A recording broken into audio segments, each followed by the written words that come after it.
राशि के जातकों के लिए सावधान रहने की जरूरत है। उनके लिए ये साल स्वास्थ्य संबंधी भी परेशानी होगी, उनके रिलेशन भी अच्छे नहीं रहेंगे और बच्चों से संबंधित भी उनको कोई टेंशन हो सकती है।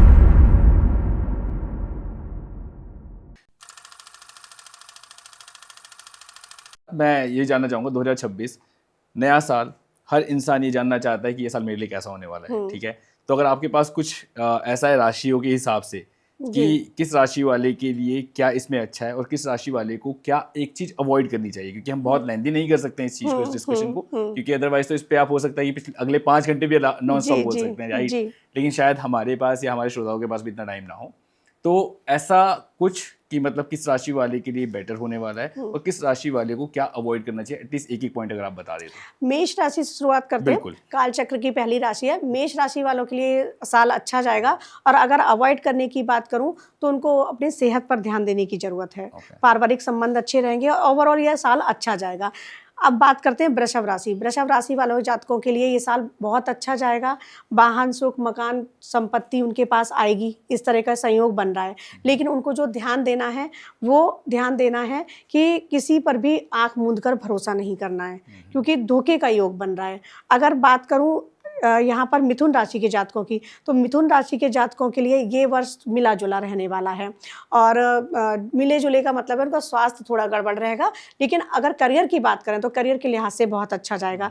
कर्क राशि के जातकों के लिए अष्टम शनि है, तो कहीं ना कहीं उनके हेल्थ के लिए बहुत समय अच्छा नहीं है, लेकिन उनके मैरिड लाइफ के लिए, उनके करियर के लिए ये समय अच्छा जाएगा। बात करते हैं सिंह राशि के लिए, तो सिंह राशि के जातकों के लिए सावधान रहने की जरूरत है। उनके लिए ये साल अच्छा नहीं जाने वाला है। मतलब ऐसे बोलना नहीं चाहिए कि 30% चीज़ें ठीक होंगी, लेकिन हो सकता है कि सिंह राशि, ये एक जनरलाइज प्रेडिक्शन है, हो सकता है आपके चार्ट में चीज़ें ठीक हों, है ना? ये गोचर के हिसाब से बोल रहे हैं, तो गोचर के हिसाब से यहाँ पर उनके अगर देखूँ तो स्वास्थ्य संबंधी भी परेशानी होगी, उनके रिलेशन भी अच्छे नहीं रहेंगे और बच्चों से संबंधित भी उनको कोई टेंशन हो सकती है। वो टेंशन एजुकेशन से रिलेटेड हो सकती है या स्वास्थ्य से संबंधित हो सकती है। कन्या राशि के जातकों के लिए बात करूँ तो बहुत समय से कोई चला आ रहा उनका मुकदमा या काम, अटका हुआ काम कहते हैं ना, वो क्लियर हो जाएगा और घर में कोई मांगलिक कार्य होगा, तो उनके लिए ये समय अच्छा जाने वाला है। बात कर लेते हैं अब तुला राशि के जातकों के लिए। तुला राशि के जातकों के लिए ये समय अच्छा जाएगा और उनके जिनकी शादियां नहीं हुई हैं उनके शादी के योग बन रहे हैं, इस तरीके के योग उनके निर्माण हो रहे हैं। और लेकिन शादी करने से पहले तुला राशि के जातक एक बार पत्रिका जरूर मिलाएं, क्योंकि ऐसे भी संयोग हैं कि वो इस साल अगर शादी हुई तो विच्छेद होने के भी योग हैं। ग्रह एक जनरलाइज प्रेडिक्शंस, हाँ, तो वो चार्ट जरूर मिलाएं। अब बात कर लेते हैं वृश्चिक राशि के बारे में। वृश्चिक राशि के जातकों को अपने गुस्से पर नियंत्रण रखने की जरूरत है, क्योंकि उनका जो कुछ भी खराब होगा वो गुस्से की वजह से ही होगा। यहाँ पर उनका स्वास्थ्य ठीक रहेगा, लेकिन उनके माता के स्वास्थ्य में थोड़ी सी गिरावट आ सकती है, तो माता का ध्यान उनको रखना है। बात करते हैं धनु राशि के जातकों के लिए। तो धनु राशि के जातकों के लिए ये समय अच्छा रहेगा और इस साल की बात करूँ तो धनु राशि में ही चतुर्ग्रही योग बन रहा है। जो हमारी 2026 का कुंडली निकाली है उसमें धनु राशि में ही चतुर्ग्रही योग है, तो बुध भी वही है, सूर्य भी वही है, तो बुधादित्य योग भी बन रहा है, तो धनु राशि के जातकों के लिए ये समय अच्छा जाने वाला है। बात करते हैं मकर राशि के जातकों के लिए। तो मकर राशि के जातकों की अभी शनि की 7.5 खत्म हुई थी और 7.5 खत्म होने के बाद 6 महीने तक वो अपना प्रभाव रखती है, तो अब वो उसके प्रभाव से तो मुक्त हुए हैं। लेकिन अगर मैं यहाँ देखूँ तो शनि को अगर देखें या राहु को देखें, सबके ओवरऑल प्रेडिक्शंस पे उनका ये समय बहुत अच्छा जाने वाला है। स्वास्थ्य का ध्यान रखने की जरूरत है, स्वास्थ्य में गिरावट आ सकती है, लेकिन उनके करियर में उन्हें सफलता मिलेगी। कुंभ राशि के जातकों की बात करूं तो यहाँ पर कुंभ राशि के जातकों के लिए भी अच्छा समय है और कुंभ राशि के जातक जो हैं उनके लिए एक एडवाइस है कि कहीं भी अभी नया इन्वेस्टमेंट ना करें। बात करते हैं अब यहाँ पर हम काल चक्र की जो आखिरी राशि है मीन राशि के बारे में। तो मीन राशि के जातकों का स्वास्थ्य ठीक नहीं रहेगा, स्वास्थ्य संबंधी उन्हें परेशानी आ सकती है, पेट से संबंधित कोई परेशानी हो सकती है।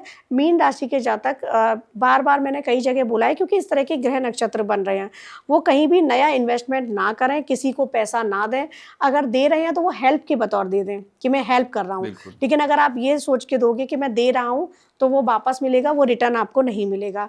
और इस साल स्वास्थ्य को लेकर बहुत सचेत रहें। तो ये एक जनरलाइज प्रेडिक्शंस है, बाकी तो चार्ट में ग्रह नक्षत्र कैसे बैठे हैं उस पर डिपेंड करता है। सभी के लिए कहूँगी कि आने वाला समय इतना आसान नहीं है, तो आपके चाहे आराध्य कोई भी हो, लेकिन आदि शक्ति पराशक्ति जो है, आप उनकी साधना की बात यहाँ पर नहीं हो रही है, लेकिन उनकी आराधना जरूर करो, क्योंकि शक्ति अगर हमारे अंदर है तो हम हर मुसीबत से लड़ जाते हैं, हर चैलेंजेस को फेस कर लेते हैं। तो शक्ति आराधना जरूर करें सभी लोग।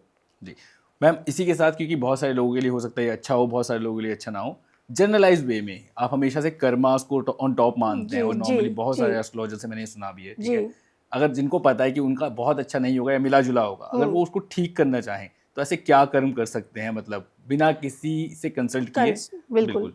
यहाँ पर क्या होता है ना, कर्मों के आधार पर ही हम भुगत रहे हैं, जो भुगत रहे हैं पिछले जन्मों के कर्मों के आधार पर, और कई बार हम इस जन्म के भी अपने कर्म खराब कर लेते हैं। तो अब आपने क्या करना है, चाहे शनि कितने भी खराब हो आपके चार्ट में, राहु कितने भी खराब हो आपके चार्ट में, और केतु कितने भी खराब हो, आप कुछ रेमेडीज मत करो, सिर्फ कर्म सुधार लो। आप कर्म सुधारने का मतलब है आप किसी का दिल मत दुखाओ, हो सके जितना किसी की मदद कर दो, चाहे वो 5 रुपए से ही मदद है ना, हो सके तो जो रोड साइड स्ट्रीट डॉग होते हैं उनको आप 5 रुपए का पार्ले जी का छोटा सा बिस्किट आता है जिसमें 4-5 आई गेस निकलते हैं, तो वो आप उनको खिला सकते हो। तो इस तरह की छोटी छोटी रेमेडीज ऐसी हैं जो लाइफ में आप बदलोगे ना। किसी भी बच्ची को एक खाना दे दो, जो रोड साइड बच्चे घूमते हैं, पैसे मत दो, क्योंकि हम उसको बढ़ावा नहीं दे रहे, है ना, जो उनका व्यवसाय है हम उसको बढ़ावा नहीं दे रहे, लेकिन हम कह रहे हैं कि उनको कुछ खाने की चीज दे दो जो वो खा लें। तो इस तरह की चीजें हैं। दिव्यांग लोग हैं उनके लिए कुछ कर दो, तो कहीं ना कहीं कुछ ना कुछ चैरिटी करो, ये आपके कर्मा को बैलेंस करते हैं। बहुत सारे लोगों के पुनर्जन्म की ऐसी चीजें होती हैं कि बंधन है उनके, अब उन बंधन की वजह से वो मुक्ति नहीं हो पा रही है। हो सकता है पिछले जन्म में उनने कुछ ऐसा किया है जिसकी वजह से उनकी संतान नहीं हो पा रही है, जिसकी वजह से उनका जॉब प्रोफाइल आगे नहीं बढ़ पा रहा।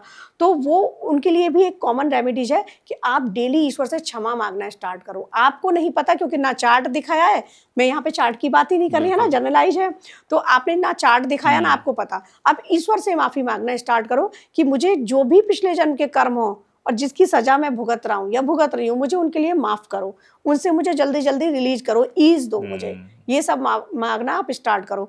और जिसको भी मानते हैं उससे उसके आगे पूरी तरह से सरेंडर भाव में चले जाओ। अपनी बजरंग बली को मानते हो तो फिर सरेंडर भाव में चले जाओ। चाहे लाइफ में कितनी भी प्रॉब्लम्स आ रही हैं तो ये मानो आप कि बहुत सारे लोग क्या कहते हैं, भगवान की इतनी पूजा कर रहा हूँ लेकिन मुझे तो कोई फल नहीं मिल रहा।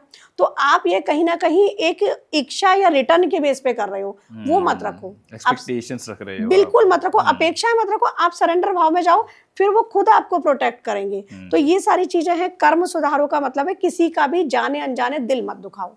दुनिया को खुश नहीं कर सकते, लेकिन सबसे पहले स्वयं को खुश रखो। स्वयं को खुश रखोगे, दुनिया को खुश वैसे ही रख लोगे आप, बिल्कुल, है ना। तो ये स्वयं के प्रति भी जिम्मेदारी है हमारी, और यहाँ पर कहूँगी बहुत सारे लोगों की नहीं है, पर हमारे देश, हमारे राष्ट्र के लिए भी जिम्मेदारी होती है।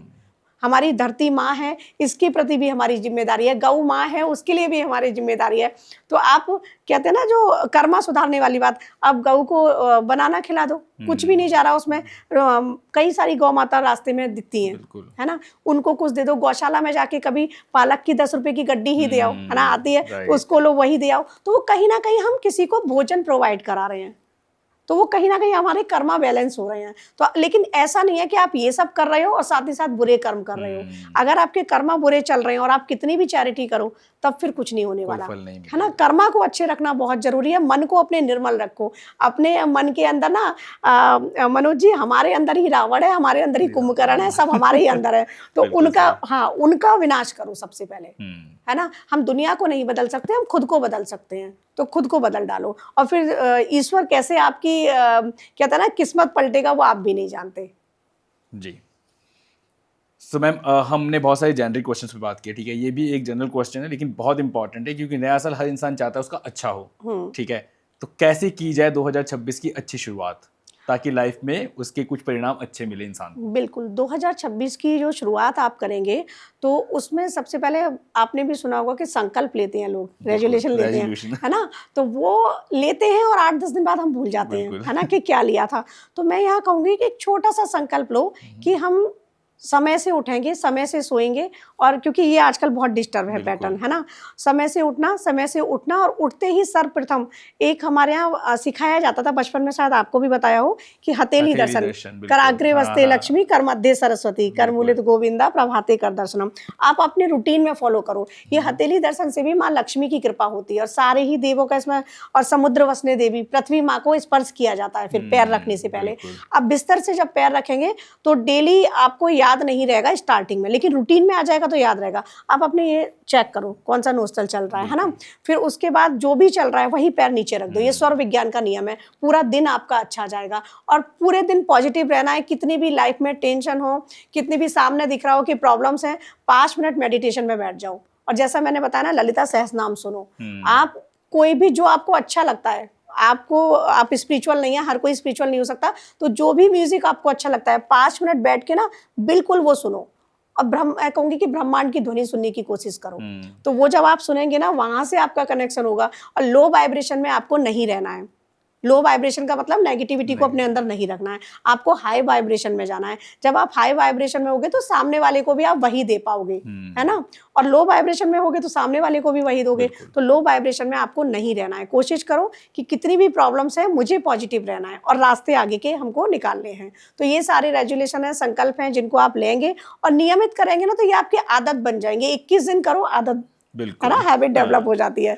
तो आप ये सब कीजिएगा और आप खुद देखेंगे कि लाइफ में कैसे बहुत बड़े बड़े ट्रांसफॉर्म होते हैं आपकी। बिल्कुल मैम, मेरा इस पे एक पर्सनल क्वेश्चन है।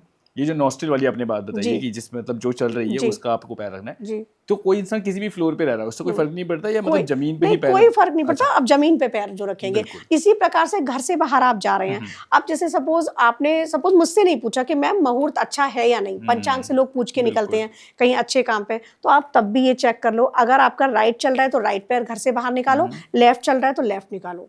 इस तरीके से तो आपका काम में सफलता मिलेगी ही मिलेगी। ये उसके लिए भी है। और डेली मॉर्निंग में फॉलो करो, चीजें पूरा दिन अच्छा जाएगा। फिर कुछ अच्छी आदतें डाल ली बिल्कुल, कुछ अच्छी आदतें डालोगे ना तो उनका बेनिफिट आपको ही मिलेगा। अब जो संत होते थे, ऋषि होते थे, उनमें यही सारी चीजें तो होती थी। वो ईश्वर वो भी नहीं थे। ईश्वर ना मैं हूं, ना हमारे अंदर ईश्वर निवास कर रहा है हर जीव के अंदर, लेकिन वो हमसे अलग इसलिए हैं क्योंकि उन्होंने अपने नियम जो है, यम नियम जिनको कहा गया है, वो अलग किए हुए हैं। तो आप उनको थोड़ा सा चेंज करेंगे तो लाइफ चेंज होगी डेफिनेटली। सो मैम, इसी के साथ इस पॉडकास्ट को हम विराम देते हैं। ठीक है, आपसे पिछली बार भी हमने बात की थी, बहुत अच्छा रहा था वो डिस्कशन भी। आई एम श्योर कि आज का डिस्कशन भी हमारे दर्शकों को बहुत पसंद आएगा। और मैं दर्शकों को यही बताना चाहूँगा कि आपको अब बहुत सारे फैक्ट्स पता लग गए होंगे।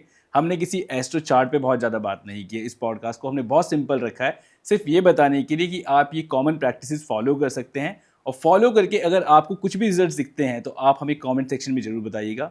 एस्ट्रो शिवांगी जी से अगर आप कांटेक्ट करना चाहते हैं तो इस पॉडकास्ट के डिस्क्रिप्शन में उनकी कांटेक्ट डिटेल्स मैं जरूर मेंशन कर दूंगा। आप वहां से उनसे कांटेक्ट कर सकते हैं, कंसल्ट कर सकते हैं। अपनी जो भी जीवन शैली है या कोई बदलाव उसमें चाहते हैं तो उसके बारे में वो आपको बहुत अच्छे से गाइड कर सकती हैं। और इसी के साथ मैं आपसे फिर विदा लेता हूँ। नमस्कार, मिलते हैं आपसे फिर एक नए पॉडकास्ट में। Till then take care, bye bye.